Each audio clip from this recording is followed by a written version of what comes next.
Bueno, chicos, vamos a empezar el segundo punto. Rousseau ilustrado. Antes de empezar con este epígrafe, os tengo que decir algo que es muy importante de cara al examen. Ni en mi examen, ni en el examen de la PAU, vamos a preguntar este epígrafe como si fuera un problema filosófico en sí, como lo es el problema del conocimiento, el problema de la realidad, el problema del ser humano, la antropología, cualquier otro problema. Pero es un epígrafe que os puede venir muy bien para el comentario de texto del contrato social. Así que no podéis ignorar este problema, ¿de acuerdo? Este epígrafe que yo he generado. Muchas de las ideas que van a aparecer aquí os van a servir muchísimo para entender mejor el texto y para poder explicarlo bien, porque vais a poder entender mucho mejor y de una manera mucho más profunda la filosofía de Rousseau. Eh, Todo lo que vamos a ver, la crítica al falso progreso y que ya hemos visto en la introducción, la necesidad de una revolución profunda, la idea de que hay que recuperar como una especie de voz interior desde un punto de vista moral, el rechazo a la razón puramente exterior. Todo esto que vamos a ver está en la base del pensamiento de Rousseau y aparece de fondo en muchos de los fragmentos que pueden caer en el examen. Y así que, aunque no lo tengáis que desarrollar como tal, como un problema, como os estoy diciendo, os puede ayudar mucho de cara al comentario de texto, ¿de acuerdo? Para sacar matices, para profundizar más, escribir con más seguridad. Así que no os lo saltéis, estudiadlo, porque aunque no se os va a preguntar directamente por este epígrafe, desde luego esto va a marcar la diferencia entre un comentario flojo y uno que destaque realmente. Así que dicho esto, vamos con ello. Venga, pues vamos leyendo como siempre y voy parando para hacer alguna ampliación o explicación. Rousseau ilustrado. Bien, cabe decir que Rousseau está en contra de los ilustrados, pero no en contra de la ilustración, de la que es intérprete y defensor inteligente. Está en contra de los naturalistas, pero no en contra del naturalismo. Lo vamos a explicar. Rousseau es un ilustrado porque considera que la razón es un instrumento privilegiado para superar y vencer los males en los que el hombre se ha visto arrojado después de siglos de extravío. Hay que hacer una distinción muy clara. Como ya habíamos visto, Rousseau no está en contra de la ilustración como movimiento en sí mismo, ni por supuesto tampoco del uso de la razón, pero lo que sí que critica es cierta forma de entender y de usar la razón. Si esa razón es una razón fría,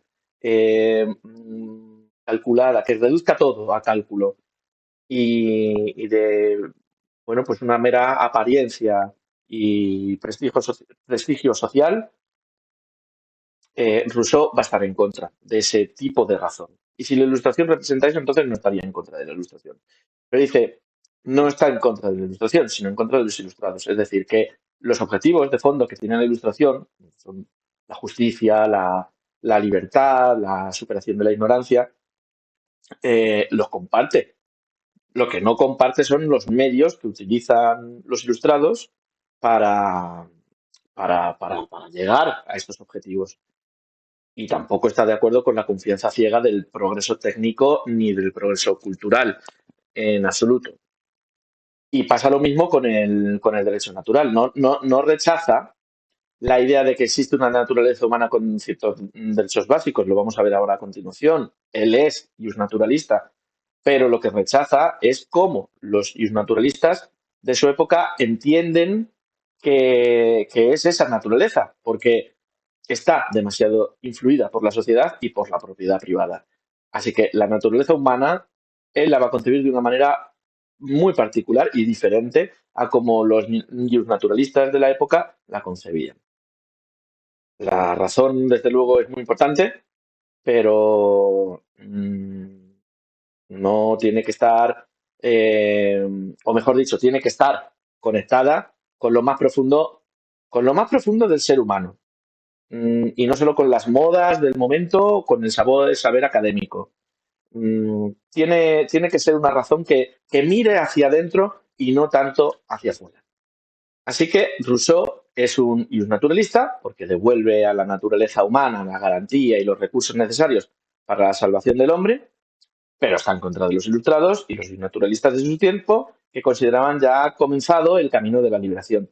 En su opinión, la sociedad seguía siendo la prolongación de una historia decadente y supersticiosa, y consideraba que las artes, las ciencias y las letras estaban fundamentadas en supuestos falsos, en una negación de la riqueza del hombre que se podía percibir en los pueblos primitivos y que él sentía que estaba viva en su interior.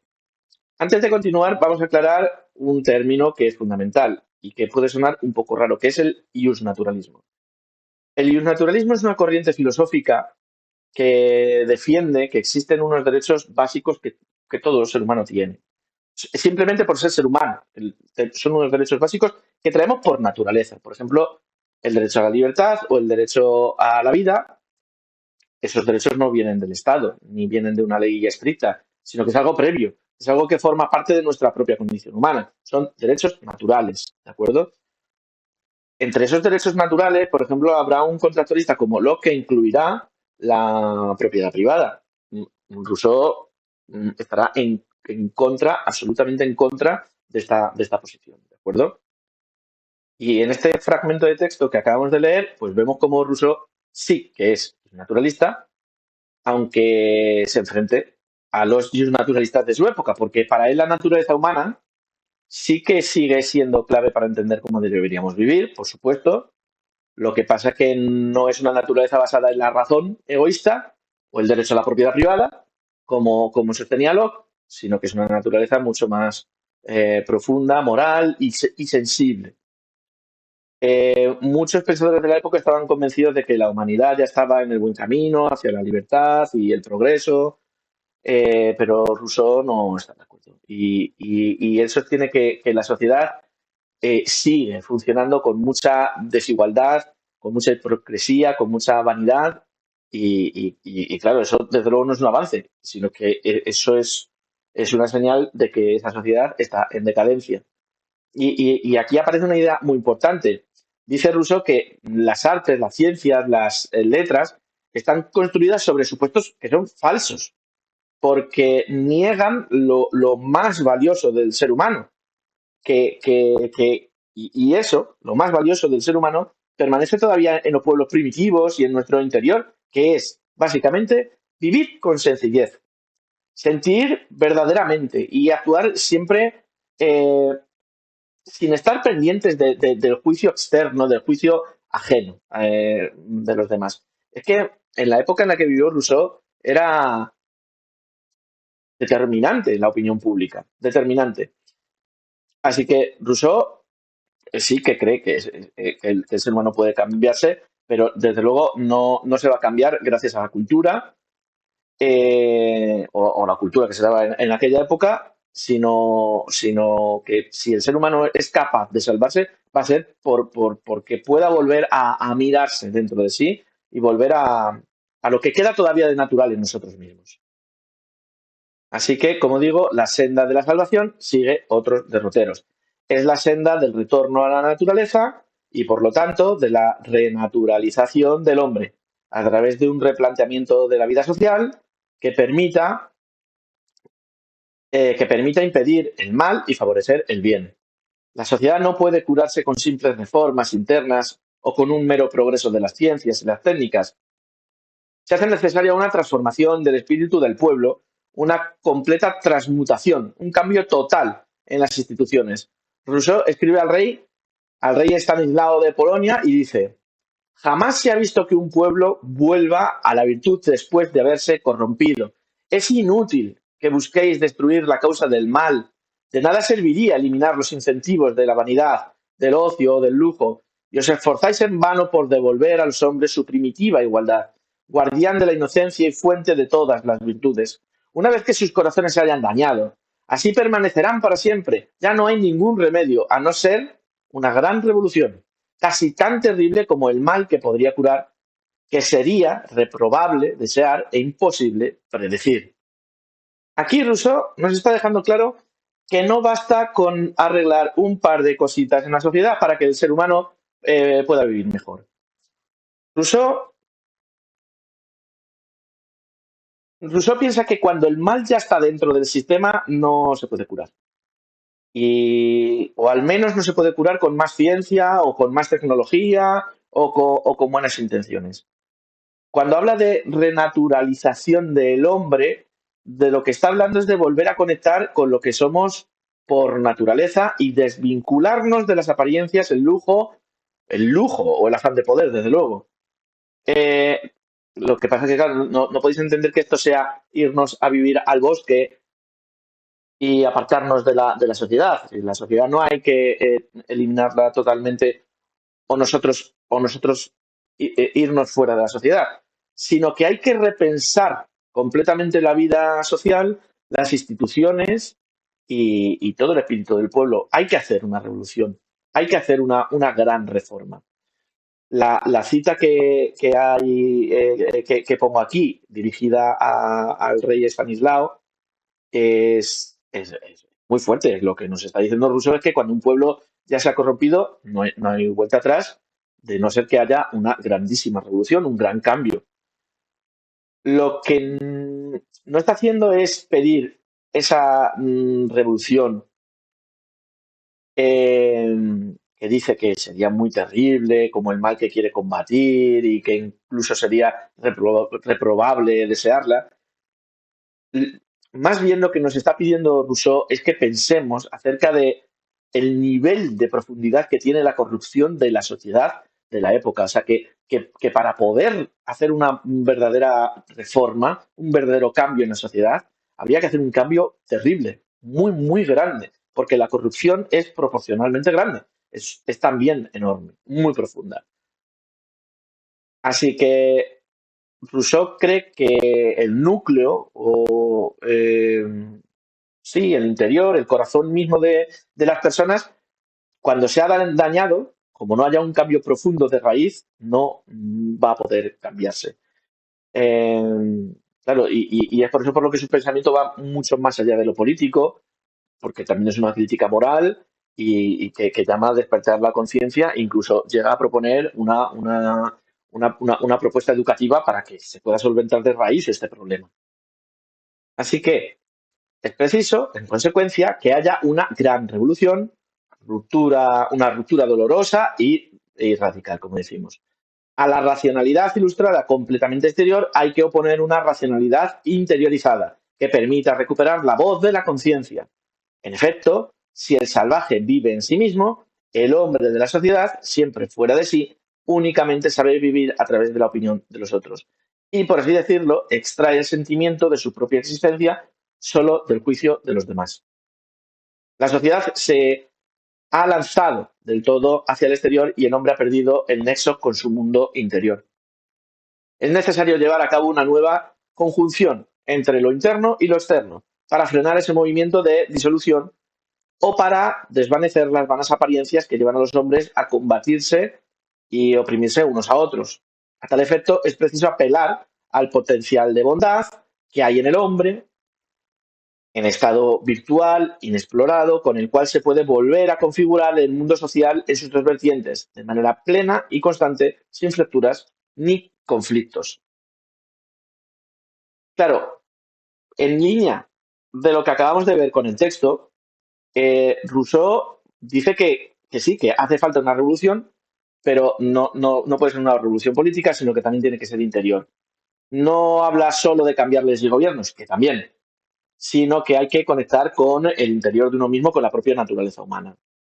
La racionalidad ilustrada que se estaba dando hasta ahora era simplemente exterior y claro, con eso se está refiriendo a una forma de pensar que se queda simplemente en la superficie de lo que es el ser humano, que se basa en el prestigio social, en el conocimiento puramente técnico, en lo que parece que uno es, pero no en lo que uno es verdaderamente por dentro. Entonces, por eso insisto de nuevo en que se opone a esa razón eh, y él propone una razón interior, una razón que vaya a algo así como la conciencia moral que cada uno tenemos dentro y que no depende de la opinión de los demás. Dice, eh, el salvaje vive en sí mismo y el hombre de la sociedad vive fuera de sí. Lo que nos dice Rousseau aquí es que el ser humano moderno ha perdido el contacto con su propia vida interior y que ya no vive según lo que siente o según lo que cree, sino que vive según lo que los demás esperan de nosotros, lo que esperan ver, lo que está configurado por la sociedad y lo que está establecido como lo técnicamente aceptable y lo moralmente aceptable también. Así que, claro, en aquella sociedad se vive para ser aceptados, para ser exitosos, pero eso nos hace ser personas muy falsas y, bueno, y se generan sociedades donde lo que prima es la competitividad y la opresión y la pelea entre todos nosotros. Como núcleo de todo esto, ya veremos que está por ahí pululando siempre la propiedad privada y el sentimiento de egoísmo. ¿De acuerdo? Así que es muy importante, como os decía antes, esto de cara siempre cuando vayamos a hacer el comentario de texto lo tenemos que tener en cuenta porque de alguna manera va a aparecer. Rousseau no quiere destruir la sociedad. Lo que quiere es reformularla desde unos parámetros, desde una base mm, más auténtica, apelando a la bondad natural que tiene cada uno de nosotros, que tenemos cada uno de nosotros, que todavía no está desarrollada o que desde luego la sociedad no permite desarrollar enteramente por esos límites que tiene la cultura que nos impone, eh, pero que si fuéramos capaces de llegar a esa conciencia moral interior, fuera de prejuicios externos, podríamos llegar a tener una convivencia verdadera y con muchos menos conflictos, con muchas menos desigualdades también. Así que, en resumen, hay que recuperar el sentido de la virtud, entendida como una constante transparencia y una mutua relación entre interior y exterior. Al volver hacia sí mismo, el hombre no topa con una realidad incontaminada, sino que se encuentra con un espíritu que muestra las cicatrices del mal que se ha ido acumulando a lo largo de la historia. De aquí procede la urgencia de una conversión que parta del interior del hombre y de un replanteamiento de todos sus productos culturales, cuya función consistirá en ayudar a crear instituciones sociales que no distorsionen el desarrollo del hombre, sino que le coloquen en situación de poner en práctica su más honrosa libertad. Eh, Esto resume bastante bien lo que propone Rousseau como una alternativa a este mundo que está totalmente corrompido y que vive de la apariencia y de la vanidad. Eh, pero hay que tener cuidado porque no se refiere a la virtud como obedecer normas o portarse bien según lo que diga la sociedad, sino vivir bien, pero en coherencia entre lo que una persona es por dentro y lo que una persona es por fuera. Tampoco hay que descuidar lo que es por fuera, pero desde luego esta sociedad moderna en la que vivía él sí que parecía haber descuidado totalmente la dimensión más interior del ser humano. Así que lo que entiende Rousseau por virtud es una total transparencia, una total integridad, una total autenticidad en el modo de ser y desde luego no fingir ser algo distinto para agradar o para sobrevivir.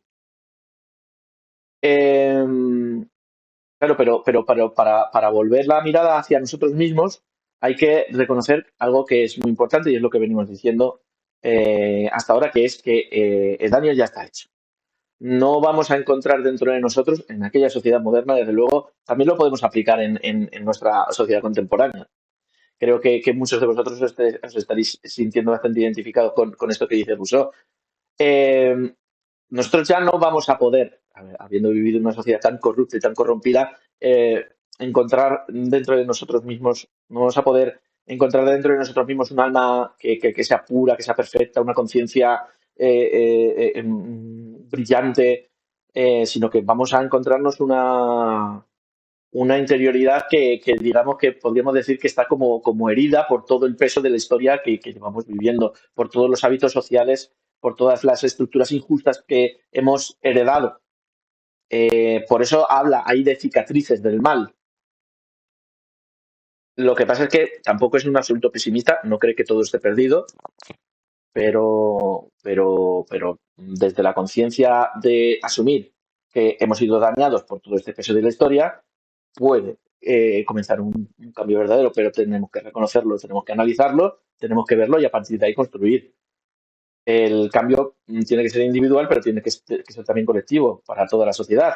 Eh, y hay que replantear instituciones, hay que replantear política, hay que replantear la economía, toda la cultura y desde una dimensión individual, desde una dimensión colectiva y que, y que ayude a que las personas puedan vivir de verdad, puedan vivir de manera auténtica y sin esa imposición cultural, tecnológica, científica y pomposa en la que se vivía en aquella época. Y para terminar ya este epígrafe, Rousseau no se opone a la razón o a la cultura, está en contra de un modelo de razón y de ciertos productos culturales, porque de ellos ha desaparecido aquella profundidad o interioridad del hombre que está ligada con la posibilidad de un cambio radical del marco de conjunto social y cultural. Lucha a favor del triunfo de la razón, pero no como algo que se cultive por sí mismo, sin espesor ni autenticidad, sino como un filtro crítico y como polo de atracción de sentimientos, instintos y pasiones en vista de una efectiva reconstitución del hombre integral, pero no en una dirección individualista, sino en dirección comunitaria. El mal nació junto con la sociedad y mediante la sociedad, siempre que se la haya renovado adecuadamente, puede ser expulsado o vencido. Fijaos que no habla de un cambio solo personal. Rousseau cree que este proceso no debe ir en una dirección individualista, sino comunitaria. La dimensión comunitaria y la voluntad general, como veremos en epígrafes posteriores, es fundamental. No se trata de que cada uno se cierre en su mundo interior, sino que lo que tenemos que hacer es reconstruir la sociedad desde dentro, con personas auténticas, con personas transparentes, con personas a las que les dé igual lo que piensen los demás de ellos, ¿vale? Que sean más libres y que sean también más conscientes de todo lo que les rodea. Por eso dice que el mal nació con la sociedad, pero que solo a través de una sociedad bien hecha y renovada vamos a poder combatir estos males de la sociedad. Así que no propone incluso que nos aislemos, sino que hagamos una transformación colectiva muy profunda. Vale, con esto terminamos este epígrafe, que ya os digo que es fundamental para poder entender bien la filosofía en su conjunto de Rousseau. Nos va a ayudar mucho para los comentarios de texto, tenerlo muy en cuenta y vamos a por el siguiente epígrafe.